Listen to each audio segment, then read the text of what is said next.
이 시간 전할 말씀의 주제는 지옥은 극악무도한 악인들이 가는 곳인가 입니다.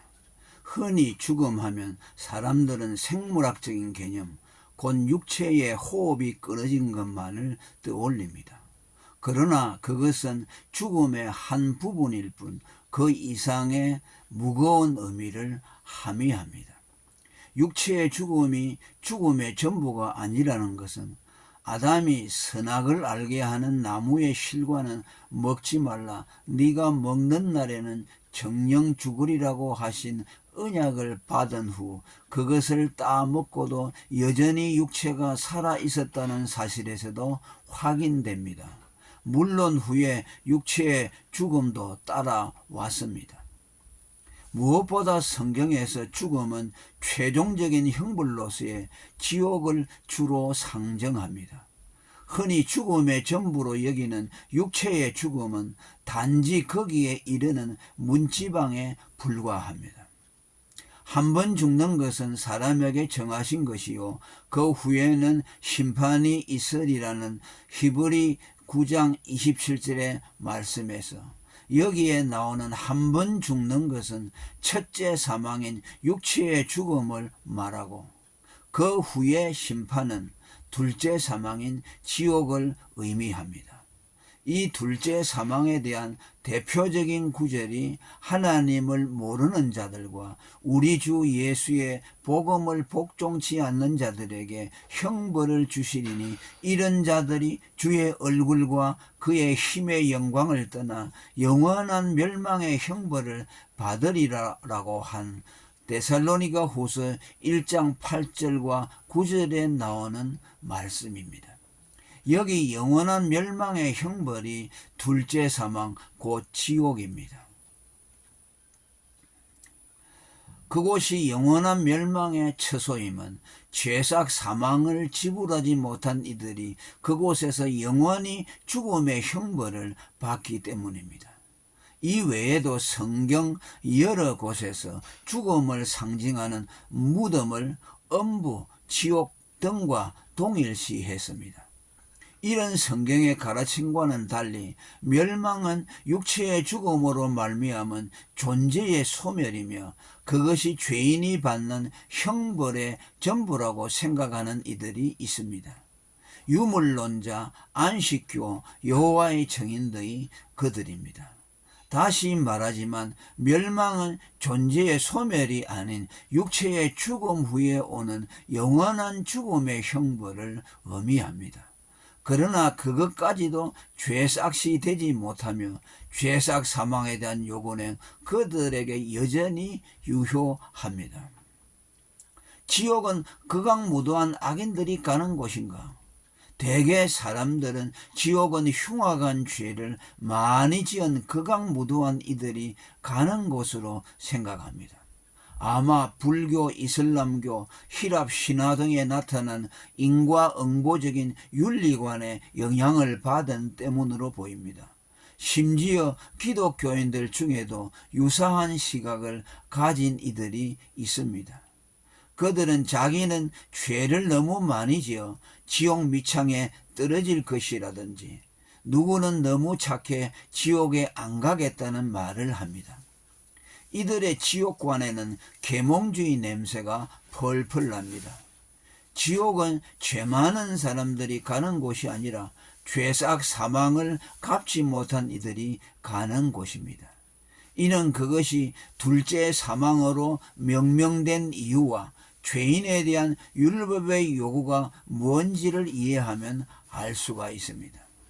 율법은 죄인에게 인간의 의로움이 아닌 죄악 사망을 요구했으며 지옥은 그 율법의 요구인 죄악 사망을 지불하지 못한 자가 영원한 죽음의 형벌을 치르는 곳이기에 둘째 사망으로 명명됐습니다. 따라서 관건은 죄악 사망이 지불됐느냐 안 됐느냐이지 죄가 많느냐 적으냐가 아닙니다.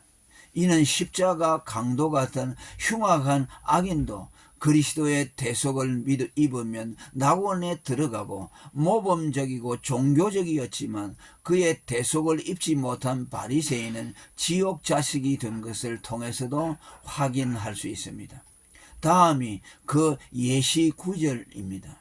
우리는 우리의 행한 일에 상당한 보응을 받는 것이니 이에 당연하거니와 이 사람의 행한 것은 옳지 않은 것이 없느니라 하고 가로되 예수여 당신의 나라에 임하실 때에 나를 생각하소서 하니 예수께서 이르시되 오늘 네가 나와 함께 낙원에 있으리라고 누가복음 23장 41절과 43절에서 말씀했습니다.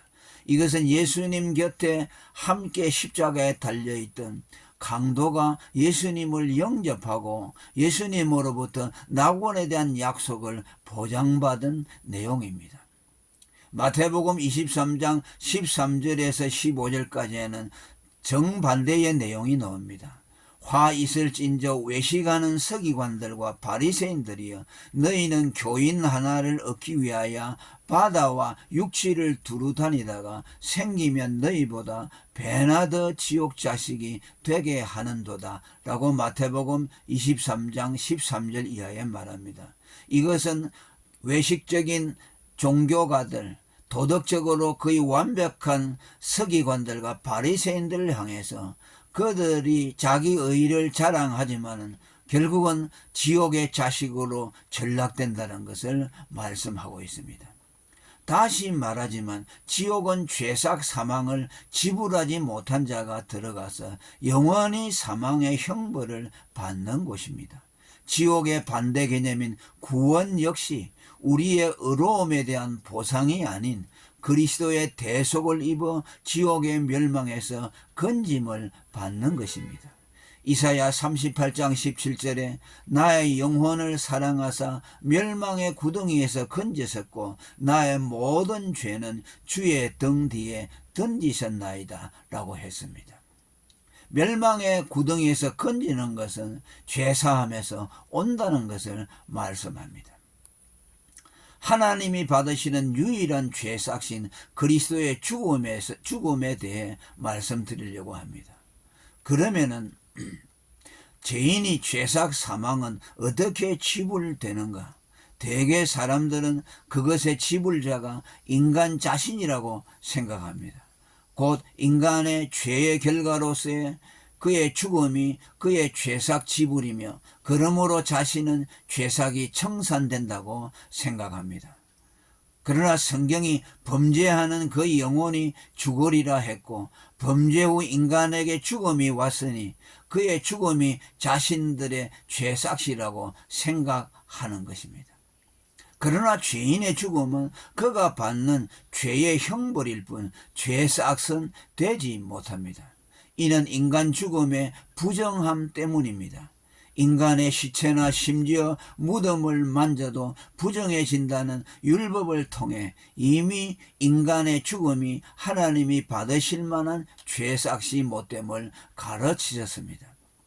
민수기 19장 16절에 누구든지 들에서 칼에 죽이온 자나 시체나 사람의 뼈나 무덤을 만졌으면 7일 동안 부정하리니 라고 했습니다.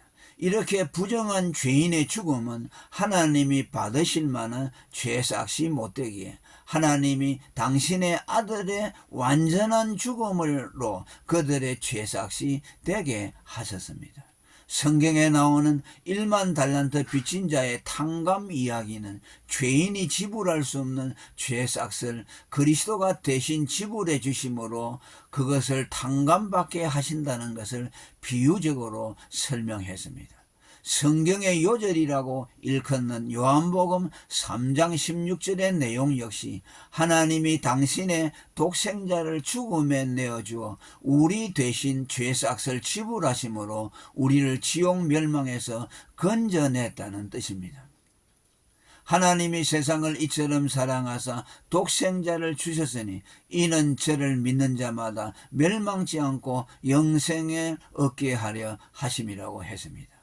부연하자면 그리스도만이 우리 죄의 유일한 대속자인 또 하나의 이유는 우리의 죄악 사망에는 죄인의 자범죄 싹을 포함해서 인류 조상 아담의 원죄의 싹까지 포함된 인간의 개인의 지불 한계를 넘어선 액수이기 때문입니다.